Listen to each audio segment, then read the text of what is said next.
എല്ലാവരും അറിഞ്ഞു കാണും.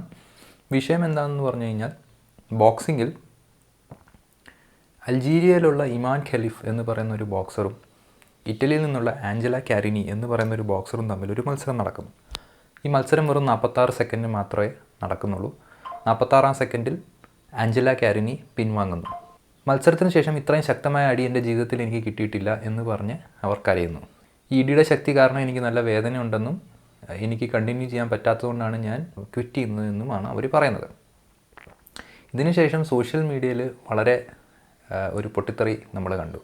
JK റോളിംഗ് ട്വീറ്റ് ചെയ്യുന്നത്, ഒരാണ് വന്ന് മിസോജിനിസ്റ്റിക് ആയിട്ടുള്ള പോളിസി കാരണം കുറച്ച് സ്ത്രീകളുടെ സ്വപ്നങ്ങൾ തകർക്കുന്നു എന്നാണ് JK റോളിംഗ് ട്വീറ്റ് ചെയ്തത്. ഈ മത്സരത്തിന് വളരെ മുമ്പ് തന്നെ നമ്മുടെ പ്രമുഖ ശാസ്ത്രജ്ഞനായിട്ടുള്ള റിച്ചാർഡ് ഡോക്കിൻസ് പറഞ്ഞത് 2 ആണുങ്ങൾ ഈ മത്സരത്തിൽ പങ്കെടുക്കുന്നുണ്ട് എന്നാണ്. സിനിമാ താരമായിട്ടുള്ള കങ്കന റണൌത്ത് പറഞ്ഞത്, ഈ വ്യക്തിയെ കണ്ടു കഴിഞ്ഞാൽ, അതായത് ഇമാൻ ഖലീഫിനെ കണ്ടു കഴിഞ്ഞാൽ തന്നെ ഇവരൊരു ആണാണ്, ആണിനെ പോലാണ് നടക്കുന്ന, ആണിനെ പോലാണ് ഇവർ മത്സരിക്കുന്നതെന്നാണ്. അപ്പോൾ പലതരത്തിലുള്ള ഇൻ്റർപ്രിട്ടേഷൻസ് വന്നു. ഇൻസൽ ഐഡിയോളജി സ്പ്രെഡ് ചെയ്യുന്ന പേജസിലൊക്കെ ആണെങ്കിൽ ഈ ഇമാൻ ഖലീഫിന് ഡിക്കുണ്ട് അഥവാ പീനസ് ഉണ്ട് എന്നുള്ള രീതിയിൽ വരെ വരുന്നു. അപ്പം social media is very funny place. എങ്ങനെയാണ് ആളുകൾ ഇതൊക്കെ കണ്ടുപിടിക്കുന്നതെന്ന് നമുക്കറിയില്ല. എന്തു തന്നെ ആയാലും, ഒന്നാമത് ഇവർ ട്രാൻസ്ജെൻഡർ ആണോ ഇല്ലയോ എന്നുള്ള വിഷയത്തിൽ നമുക്ക് വലിയ ക്ലാരിറ്റി ഒന്നുമില്ല. കാരണം ഇവർ വരുന്നത് അൾജീരിയ പോലൊരു സ്ഥലമാണ്. അവിടെ ജെൻഡർ ട്രാൻസിഷനിങ് ഒന്നും തന്നെ ഒരു ലീഗൽ പ്രോസസ്സൊന്നുമല്ല. ആൻഡ് ട്രാൻസ്ജെൻഡേഴ്സിനെ ഒരു ലീഗലി ഐഡൻറ്റിഫൈ ചെയ്യുന്നില്ല. ട്രാൻസ്ജെൻഡേഴ്സ് ഡിസ്ക്രിമിനേഷൻ ഫേസ് ചെയ്യുന്ന ഒരു രാജ്യമാണ് അൾജീരിയ. അപ്പം അവിടെ നിന്ന് ഒരു ട്രാൻസ്ജെൻഡർ ആയിട്ടുള്ള ഒരു വ്യക്തി മത്സരത്തിന് വരുന്നു എന്ന് തന്നെ ഒരു ഭയങ്കര അടിപൊളി ക്ലെയിമാണ്. ആ ക്ലെയിം എങ്ങനെയാണ് ആളുകൾ വിശ്വസിക്കുന്നതെന്ന് പോലും നമുക്കറിയാം.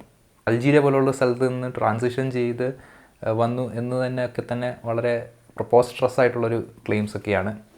ഈ ഒരു കോൺട്രവേഴ്സിക്ക് കൂടുതൽ ആക്കം കൊടുക്കുന്നത് IBA പോലുള്ള organisations Iman ഖലീഫിനെ gender eligibility test ഫെയിലായി എന്ന് പറഞ്ഞുകൊണ്ട് ഇവരെ ഡിസ്ക്വാളിഫൈ ചെയ്യുന്നുണ്ട്. ഇവരെന്ത് ടെസ്റ്റാണ് നടത്തിയെന്ന് കൃത്യമായിട്ട് നമുക്കറിയില്ല. കാരണം ഇവരുടെ ഒഫീഷ്യൽസ് എല്ലാം തന്നെ വന്ന് പറയുന്നത്, ഞങ്ങൾ ടെസ്റ്റോസ്റ്ററോൺ ബേസ്ഡ് ടെസ്റ്റുകൾ നടത്തിയത്, ഒരു അൺഡിസ്ക്ലോസ്ഡ് അൺസ്പെസിഫൈഡ് ആയിട്ട് നമുക്ക് വെളിയിൽ പറയാൻ പറ്റാത്ത ഒരു തരത്തിലുള്ള ടെസ്റ്റാണ് ഞങ്ങൾ ഇവരിൽ നടത്തിയത് എന്നാണ്. അതെന്ത് തരം ടെസ്റ്റാണെന്ന് എനിക്കറിയില്ല. മാത്രമല്ല ഇതിനോടൊപ്പം തന്നെ IBAയുടെ ഒരു സ്പോക്സ് പേഴ്സൺ ഒരു സ്റ്റേറ്റ്മെൻറ്റ് ഇറക്കിയത് XY ക്രോമസോം ഉള്ള ആളുകൾ ഇവിടെ പാർട്ടിസിപ്പേറ്റ് ചെയ്യുന്നുണ്ടെന്നാണ്. അപ്പോൾ ഇങ്ങനെയുള്ള പല ഇൻഫോർമേഷൻ വെച്ചിട്ട് പല കഥകൾ ആളുകൾ പറയുന്നുണ്ട്. ചില ആളുകൾ ഇവർ ഇൻ്റർസെക്സ് ആണെന്ന് കൺക്ലൂഷനിലെത്തുന്നുണ്ട്. അതും എത്രത്തോളം ശരിയാണെന്ന് നമുക്കറിയില്ല. ഇമാൻ ഖലീഫ് ട്രാൻസ്ജെൻഡർ ആവരുത് എന്ന് പ്രാർത്ഥിക്കുന്ന ആളുകൾ പോലും ഉണ്ട്. ഈ വസ്തുത എന്ന് വെച്ചാൽ ഇമാൻ ഖലീഫിന് ഇത്ര അൺഫെയർ അഡ്വാൻറ്റേജ് ഉണ്ടോ എന്നൊരു ചോദ്യമുണ്ട്. ഇമാൻ ഖലീഫിന് അത്ര അൺഫെയർ അഡ്വാൻറ്റേജ് ഒന്നും തന്നെ ഇല്ല. കാരണം ഇമാൻ ഖലീഫിൻ്റെ കരിയർ റെക്കോർഡ് നിങ്ങൾ എടുത്തു നോക്കുകയാണെങ്കിൽ അവർ 74% എങ്ങാണ്ട് മാത്രമേ അവരുടെ വിൻ പെർസെൻറ്റേജ് ഉള്ളൂ. അവർ കളിച്ച കളികളിൽ 74% എങ്ങാണ്ടേ അവർ ജയിക്കുന്നുള്ളൂ. 9 സ്ത്രീകൾ അവരെ തോൽപ്പിച്ചിട്ടുണ്ട്. അവർ ഇതിനു മുമ്പുള്ള വേൾഡ് ചാമ്പ്യൻഷിപ്പിൽ 17-ാം സ്ഥാനത്ത് വന്നിട്ടുണ്ട്, 33-ാം സ്ഥാനത്ത് വന്നിട്ടുണ്ട്. അപ്പോൾ ഇവർ അത്ര ഭയങ്കര വലിയ അത്ലീറ്റോ സംഭവങ്ങളൊന്നും തന്നെ, ഒരു ആവറേജ് അത്ലീറ്റാണ്. ഇവർക്ക് എന്തെങ്കിലും അൺഫെയർ അഡ്വാൻറ്റേജ് ഉണ്ടെങ്കിൽ ഇവരുടെ പെർഫോമൻസിൽ ഇത് കാണണ്ടേ. ഇവരുടെ പെർഫോമൻസിൽ അതൊന്നും തന്നെ നമ്മൾ കാണുന്നില്ല. മാത്രമല്ല ആമി ബ്രോഡ്ഹേസ്റ്റ് ഇവരെ തോൽപ്പിച്ച, കഴിഞ്ഞ ഫൈനൽസിൽ ഇവരെ തോൽപ്പിച്ച ആമി ബ്രോഡ്ഹേസ്റ്റ് ഇവരെ സപ്പോർട്ട് ചെയ്ത് ട്വീറ്റ് ചെയ്തിട്ടുണ്ട്. ഇവർ ബോൺ ദിസ് വേ ആണ്, ഇവരെ വെറുതെ ഇതിനാണ് നിങ്ങൾ ക്രൂശിക്കുന്നത്, ഇവർ ചീറ്റൊന്നും ചെയ്യുന്നില്ലല്ലോ.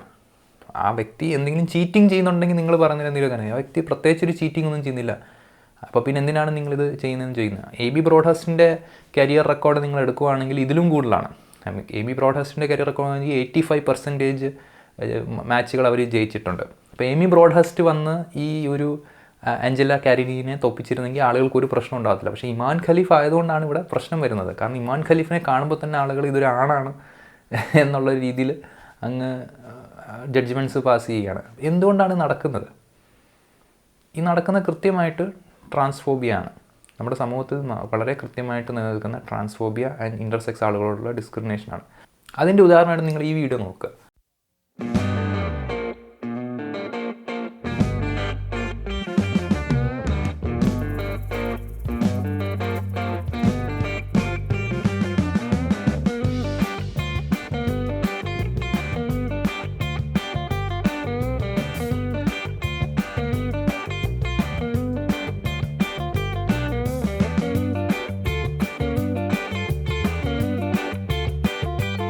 ഈ വീഡിയോയിൽ കൃത്യമായിട്ട് നമുക്കറിയാൻ പറ്റുന്നതാണ് ഒരു അൺഫെയർ അഡ്വാൻറ്റേജ് ഈ വ്യക്തിക്കുണ്ടെന്ന്. പക്ഷേ ഇതിന് ഒരു മീഡിയ ക്രൈ ഇല്ല, ഒരു തരത്തിലുള്ള ട്വീറ്റുകളില്ല, ഒരു തരത്തിലുള്ള രോഷാകുലരായിട്ടുള്ള മനുഷ്യരുടെ ഒരു സംസാരങ്ങൾ നമ്മൾ കാണുകയില്ല.